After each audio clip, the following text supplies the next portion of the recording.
Good evening and welcome to South Asia Newsline. I'm Lipakshi Khurana. Here are the top stories we're tracking for you on Wednesday, the 7th of October. Pakistan Supreme Court upholds death penalty of former Punjab governor's killer.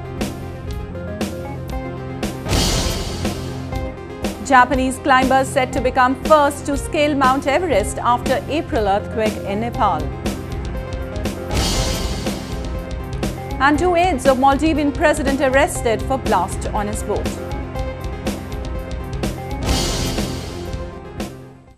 And now for all the details. Japan has pledged to provide aid to Sri Lanka to develop infrastructure and strengthen maritime security.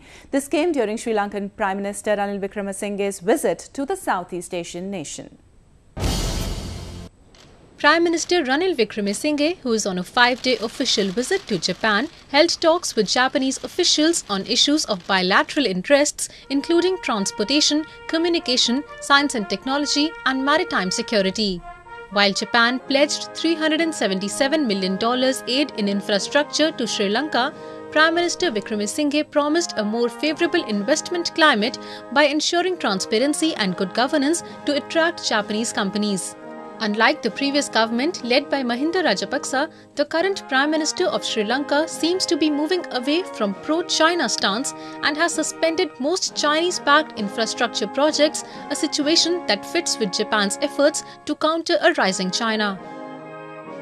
Sri Lanka is also of the view that it's time that United Nations and its Security Council reflected the growing power, economic power of Asia by expanding the membership.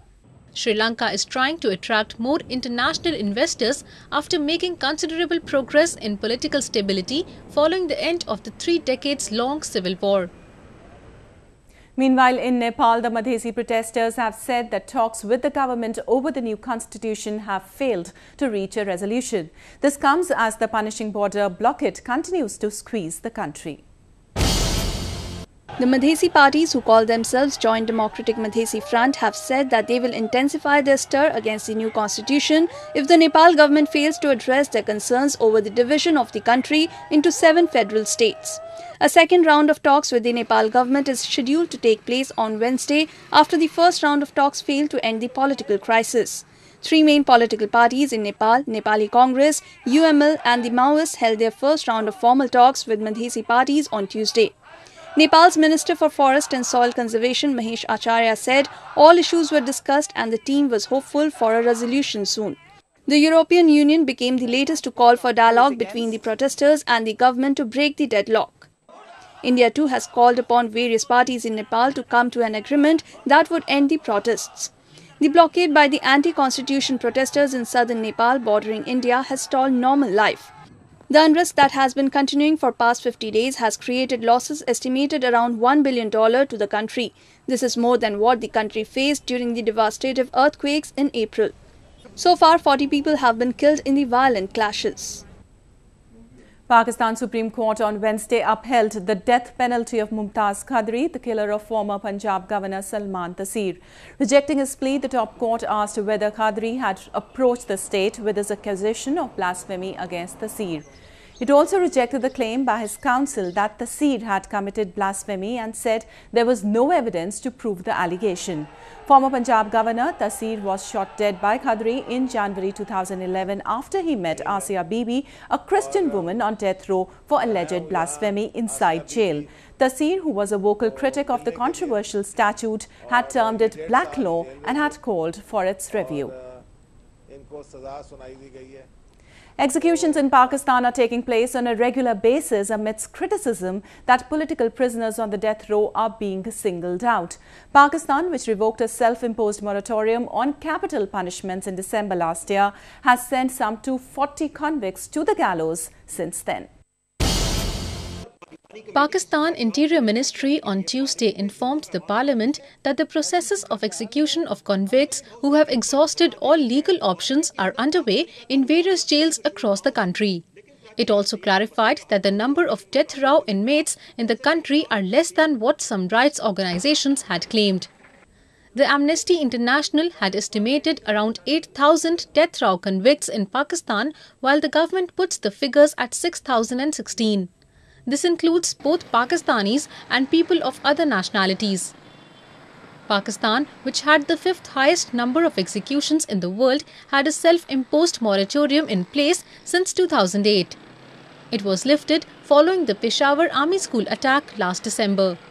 Some of them who claimed to be minors when they were convicted were also hanged recently. This had sparked heavy international criticism from various rights groups and the EU, which called for the immediate restoration of the moratorium. Retired public sector employees in Muzaffarabad city of Pakistan-administered Kashmir are out on streets to protest for restoration of their rights. The retired workers say they have not got their pensions. The local government claims that lack of funds is the reason they are not being able to pay up the pensions of the retired workers of public sector companies in Pakistan-administered Kashmir. Recently, retired municipal corporation workers staged a demonstration against the local government, which they said was impervious to their legitimate rights.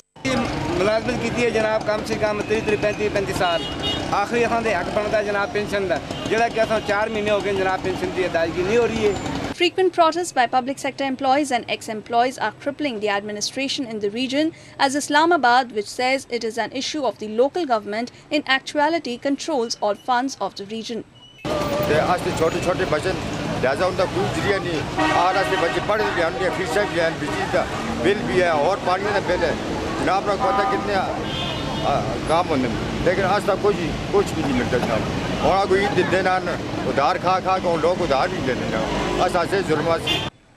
part of the erstwhile princely state of Jammu and Kashmir, Pakistan-administered Kashmir has been under the Pakistani rule for over 6 decades now. But locals in this region do not enjoy the same rights and privileges like people in other cities of Pakistan, as the country claims the constitutional status of Azad Kashmir is unclear. The Indian economy will grow at 7.5% in 2016, the IMF has said in its report. The country's growth rate is higher than the other Asian giant, China. India is expected to retain its recently acquired status as the world's fastest growing major economy, the IMF said in its latest World Economic Outlook update. The economy is projected to pick up from the 7.3% this year and touch 7.5%. On the other hand, growth in China is expected to decline to 6.8% this year and 6.3% in 2016. Growth triggered by recent policy reforms, a consequent pickup in investment and lower commodity prices have been cited as the reasons behind the rise. India's Congress Party Vice President Rahul Gandhi on Wednesday accused Prime Minister Narendra Modi of not fulfilling his promises and working only for the rich. He was campaigning for the party in eastern Bihar for the upcoming provincial elections. As the political temperature in poll-bound Bihar is soaring by the day, Congress Vice President Rahul Gandhi came with all guns blazing against Prime Minister Narendra Modi in a rally held in the province. Even as he lashed out at Modi for allegedly being biased towards industrialists and top bureaucrats, Gandhi emphasized the Congress party's stance of being pro-poor and pro-farmers. जहां भी जाते हैं कुछ न कुछ वायदा कर जाते हैं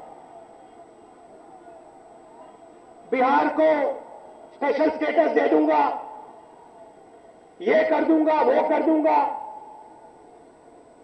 अगर स्पेशल स्टेटस देना था तो 1 साल से सरकार है स्पेशल स्टेटस क्यों नहीं दिया Bihar goes to polls from October 12 in 5 phases in what is being seen as test for Modi's Bharatiya Janata Party, which is trying to consolidate its hold across the country.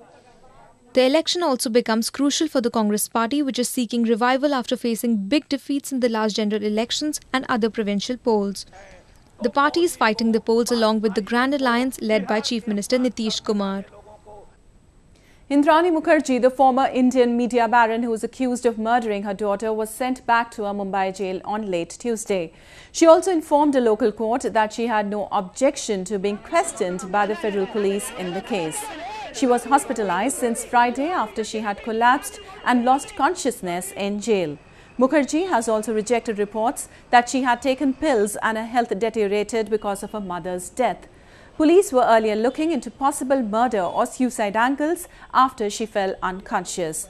Mukherjee was arrested last month for the alleged murder of her 24-year-old daughter Sheena Bora with the help of her ex-husband and driver in 2012. Japanese mountain climber Nobukazu Kuruki has reached the final campsite in his venture towards Mount Everest. Kuruki became the first to set off for the journey last month following the massive earthquake in April. Mountaineer Nobukazu Kuruki is set to take off for the final leg of his climb to the world's highest peak on Wednesday.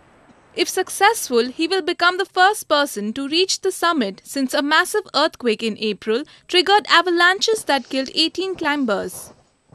C3 7000メーターにいます。風がとても強いです。ジェットストリームが来ていて、この風が収まるところを狙ってアタックをしていきます。快晴です。天気は外に見えますが、上部は非常に風が強く、昨日もテントは Kuruki was granted permit by the Nepal government in August for the autumn season, which is not usually popular among climbers because of extreme cold and shorter periods of daylight. 13 other climbers have also been given permit. Thousands of tourists and trekkers visit the Himalayan nation every year, with tourism becoming the major revenue generator for the country. Moving on to news from Maldives, the Maldivian police have arrested 2 military aides of President Abdullah Yameen in connection with the blast on his boat last week. The government has also clarified that the incident was an attempt on President Yameen's life and not a mechanical failure as reported earlier. A team of international investigators from countries including US, Saudi Arabia and Australia is jointly carrying out the probe into the incident. President Yameen had escaped unhurt while his wife and 2 aides suffered injuries in the boat blast last week while he was returning to capital Male after performing Hajj. He has several feathers on his cap, but Bollywood megastar Amitabh Bachchan has donned different hat altogether. The actor has become the ambassador for tigers in India's western Maharashtra province. Bollywood icon Amitabh Bachchan launched the Maharashtra government's tiger preservation campaign in Mumbai. According to the 2011 census report, Maharashtra has the highest rise in tiger population in the country at 66%, as the number rose to 169 from 103 tigers in 2006. In his capacity as the brand ambassador for tigers, Bachchan pledged for the conservation of the national animal not only in the province but across India. In 45 सालों में आज पहली बार मैंने ऐसे दृश्य देखे इस forest department में जो मैंने पहले कभी नहीं देखे और इसका मुझे खेद है, दुख है। और यही बातें हैं जो मुझे और प्रतिबद्ध करती हैं कि मैं इस योजना की ओर और गंभीरता के साथ काम करूं। India was home to 40,000 tigers at the turn of the last century. In 2008, the number dropped to 1,411. But due to the efforts of many organizations and awareness campaigns against poaching, the count has now reached to 2,226, nearly a threefold increase. Well, that's the way it was in South Asia this evening. Before we conclude, the top stories once again. Pakistan Supreme Court upholds death penalty of former Punjab governor's killer. Japanese climbers said to become first to scale Mount Everest after April earthquake in Nepal. And 2 aides of Maldivian president arrested for blast on his boat.